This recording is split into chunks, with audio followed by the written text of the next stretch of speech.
সেটাকে সামনে রেখে এবং আরো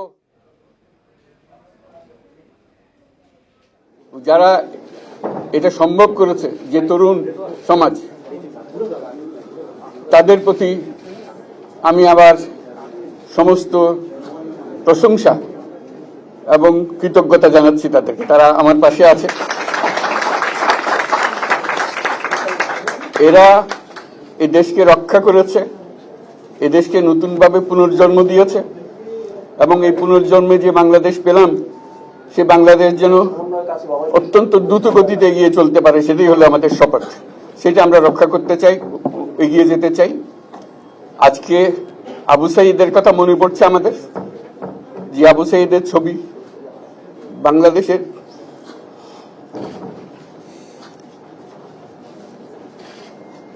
প্রতিটি মানুষের মনে গেঁথে আছে, এটা কেউ বলতে পারবে না।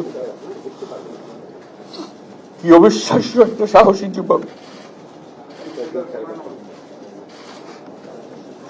বন্দুকের সামনে দাঁড়িয়ে আছে এবং তারপরে থেকে কোন যুবক, কোন যুবতী আর হার মানে নাই, সামনে গিয়ে আছে এবং বলছি যত গুলি মারো, মারতে পারো, আমরা আছি।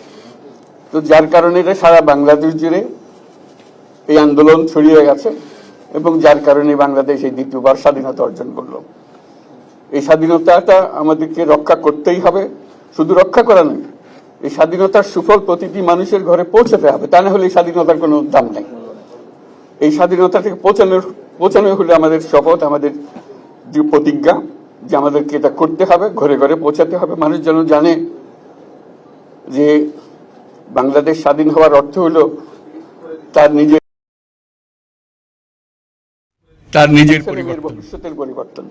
এটা যেন প্রত্যেকে বুঝে নেয় এবং আজকের তরুণ সমাজকে বোঝানো যে এই দেশ এটা তোমাদের হাতে, তোমরা এটাকে তোমাদের মনের মতো করে গড়ে তুলবে।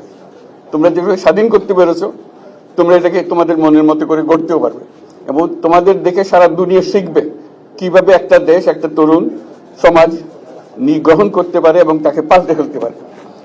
তাদেরকে আমি বারে বারে এমনি উপদেশ দিই যে পুরনোদের বাদ দাও, তাদের এই পুরনো চিন্তা দিয়ে এটার মুক্তি আমাদের হবে না করি, সারা দুনিয়ার মধ্যে এটা হবে না। এটা শুধু বাংলাদেশের কথা না, সারা দুনিয়াকে জুড়ে কথা বলছি।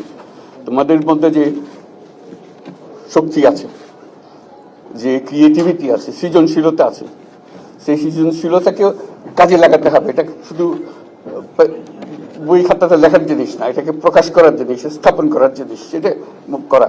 এটা আমরা এই আজকে আমাদের পুরো কাজটা হলো, দায়িত্বটা হলো, তারা যেটা অর্জন করে নিয়ে এসছে এখন তাদেরকে দিয়ে এটাকে করিয়ে দেওয়া, আমাদের সমস্ত কাঠামোগুলো পরিষ্কার করে দেওয়া। সরকার বলে একটা জিনিস আছে, কিন্তু মানুষের কোনো আস্থা নেই। মানুষ মনে করে সরকার একটা দমন পীড়নের একটা যন্ত্র, যেখানে পায়, যেখানে সুযোগ পায় তার একটা কষ্ট দেওয়া, তার থেকে নিংড়ে দেওয়া, যে সকল স্তরে।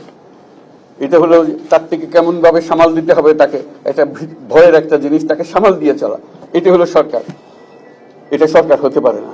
সরকারকে দেখে মানুষের বুক ফুলে উঠবে যে আমাকে সাহায্য করবে, আমাকে রক্ষা করবে, আমার সরকার আমার জন্য দাঁড়াবে। সরকার তার জন্য দাঁড়ায় না কোনো সময়। যে সরকার হবে, সেই সরকার মানুষকে রক্ষা করবে, মানুষের আস্থাভাজন হবে। কেউ জোর করে তাকে বলার ভালো আছে এটা না, সে নিজে নিজে বিশ্বাস করবে। সরকারি লোক দেখলে বলছে আমার লোক, আমাকে রক্ষা করার লোক। সেই আস্থাটা আমাদেরকে ফিরিয়ে আনতে হবে মানুষের মনে, তাহলে মানুষও যোগ দেবে এটাকে। মানুষ এখন পিছিয়ে থাকে যে কিসের মধ্যে আমাদেরকে ঢুকিয়ে দিচ্ছে। আমরা যেন জানতে পারি যে এইটা আমরা সবাই মিলে আমরা অগ্রসর হতে পারি। একটা বড়, সারা বাংলাদেশ একটা বড় পরিবার, এই পরিবার আমরা একসঙ্গে চলতে চাই এবং আমাদের মধ্যে দ্বিধা দ্বন্দ্ব যা কিছু সরিয়ে ফেলতে চাই। যারা বিপথে গেছে তাদেরকে পথে আনতে চাই, যাতে করে একসঙ্গে আমরা কাজ করতে পারি। এর মধ্যে আমরা শুনলাম, আসার পথে শুনে আসছি যে এখানে আইন শৃঙ্খলার ব্যাঘাত হচ্ছে, মানুষকে আক্রমণ করছে, ঘরবাড়ি জ্বালিয়ে দিচ্ছে, সম্পদ জ্বালিয়ে নষ্ট করছে, চুরি করছে, দিয়ে যাচ্ছে, অফিস আদালতে আক্রমণ করছে, সংখ্যালঘুদের উপর আক্রমণ করছে, হিন্দু, বৌদ্ধ, খ্রিস্টান, আহমদিয়া সবার উপর আক্রমণ করছে। এগুলো হলো ষড়যন্ত্রের অংশ। এগুলো আমাদের বিষয় না। আমাদের কাজ হলো এটাকে রক্ষা করা, সবাইকে রক্ষা করা, প্রতিটি মানুষকে, প্রতিটি মানুষ আমাদের ভাই, আমাদের বোন, তাদেরকে রক্ষা করা এবং আমাদের একটা শৃঙ্খলা ফিরিয়ে আসা। বিশৃঙ্খলা, সহিংসতা, এগুলো হলো অগ্রগতির বড় শত্রু। আমাদের যে যাত্রা শুরু হলো সেই যাত্রার শত্রু। কাজে এই শত্রুকে যাতে রোধ করা যায়, তাদেরকে বুঝিয়ে শুনিয়ে হোক, তাদেরকে আইন শৃঙ্খলার হাতে দিয়ে হোক, এটা বোঝাতে হবে। তাকে মেরে পেটে এটা ঠিক না, আইন শৃঙ্খলা নিজের হাতে ঠিক না। তাকে আমাদের আইন শৃঙ্খলা বাহিনী এমন হতে হবে, তাদের হাতে সুপর্দ করলে আমরা নিশ্চিন্ত থাকবে তার একটা বিহিত হবে। এমনগুলো আমরা হাতে দিয়ে দিলাম, 2 টাকা নিয়ে আবার ছেড়ে দিল, এটা যেন আবার না হয়। তা আমাদের সেই আস্থাটা আমাদেরকে আনতে হবে। কাজে আইন শৃঙ্খলাটা এখন আমাদের প্রথম কাজ। এই আইন শৃঙ্খলা ঠিক না হওয়া পর্যন্ত এটা আমরা অগ্রসর করার জন্য পদক্ষেপ নিতে পারবো না। আপনারা আমার উপরে আস্থা রেখে আমাকে জানিয়েছে, ছাত্ররা আমাকে আহ্বান দিয়েছে, সেটাতে আমি সাড়া দিয়েছি। দেশবাসীর কাছে আমার আবেদন, আপনারা যদি আমার উপরে বিশ্বাস রাখেন,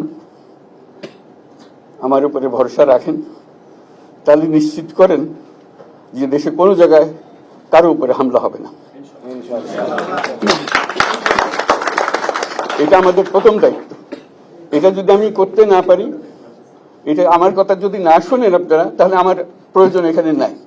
আমাকে বিদায় দেন, আমি আমার কাজে থাকি, সেখানে আমি ব্যস্ত থাকি। যদি আমাকে প্রয়োজন মনে করেন, তাহলে আমাকে প্রয়োজন মনে করলে আপনাদেরকে দেখাতে হবে যে আমার কথা আপনারা শোনেন। আমার কথা না শুনলে আমার কোনো প্রয়োজন নাই। আমার প্রথম কথা হলো, আপনারা বিশৃঙ্খলা থেকে দেশকে রক্ষা করেন, আপনারা সহিংসতা থেকে দেশকে রক্ষা করেন, যাতে আমরা যা আমাদের ছাত্ররা আমাদেরকে পথ দেখায়, সেই পথে আমরা এগিয়ে যেতে পারি। এটা একটা খুব সুন্দর দেশ হতে পারে। বাংলাদেশ একটা খুব সুন্দর দেশের সম্ভাবনাময় দেশ। কাজে এই সম্ভাবনাগুলোকে আমরা নষ্ট করে দিয়েছি। এখন আবার সেই বীজতলা আবার তৈরি করতে হবে, আবার আমাদেরকে জেগে উঠতে হবে। তারাই এই বীজতলা তৈরি করবে, তাদের হাত দিয়েই হবে, এবং তাদের দিকে আমরা তাকাবো, এবং আমরা তাদের নির্দেশ মতে আমরা অগ্রসর হব। এখানে সরকারি কর্মকর্তা কর্মচারী যারা আছেন, সেনাবাহিনী, বিমান বাহিনী, নৌবাহিনী প্রধানরা যারা আছেন, তাদের প্রতি অনুরোধ, আমরা একটা পরিবার, এইটার মধ্যে যেন আমাদের গোলযোগ না হয়, আমরা একযোগে একসাথে চলতে পারি, এবং আমরা তড়িৎ গতিতে একটা সুন্দর বাংলাদেশ গড়ার পথে এগিয়ে যেতে পারি। সেটাই আমার কামনা। আপনাদের সবার কাছে আবেদন, আমাদেরকে সেই সুযোগ দেন, আমরা সেই পথে আমরা যেন অগ্রসর হয়ে নিজের প্রশান্তি পাই। পৃথিবীর সবাই আগ্রহ করে তাকিয়ে আছে আমাদের দিকে। এখানে যখন ছাত্ররা রাস্তায় নেমেছে, পৃথিবীর সব জায়গা থেকে অভিনন্দন এসছে, যে তারা অবাক হয়ে গেছে। আমাদের তো গা শিউরে উঠেছে, প্রতিদিন যা হয়েছে অবিশ্বাস্য কাণ্ড। তাদেরও এটা স্পর্শ করেছে, তাদের তরুণরাও জেগে উঠছে আমাদের ছেলে মেয়েদের এই অভিজ্ঞতা থেকে, তাদের এই সংবাদ থেকে তারাও চোখ জেগে উঠেছে আমরা কি করতে পারি। কাজে আমাদের কাজ হবে এগুলো সম্পূর্ণ করা। আমরা আজকের থেকে শুরু করলাম, সেটা আশা করি আমরা দ্রুত গতিতে এগিয়ে যেতে পারবো। সবাইকে ধন্যবাদ। আজকে কোশ্চেন আমি নিলাম না, থ্যাংক ইউ। আজকে হবে কথা তো হবে। Thank you so much.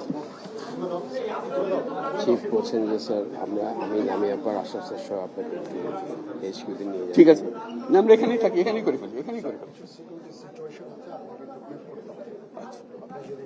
Asif ভাই থাকবে, আমি থাকবো। সিকিউরিটি প্রোটোকল আছে।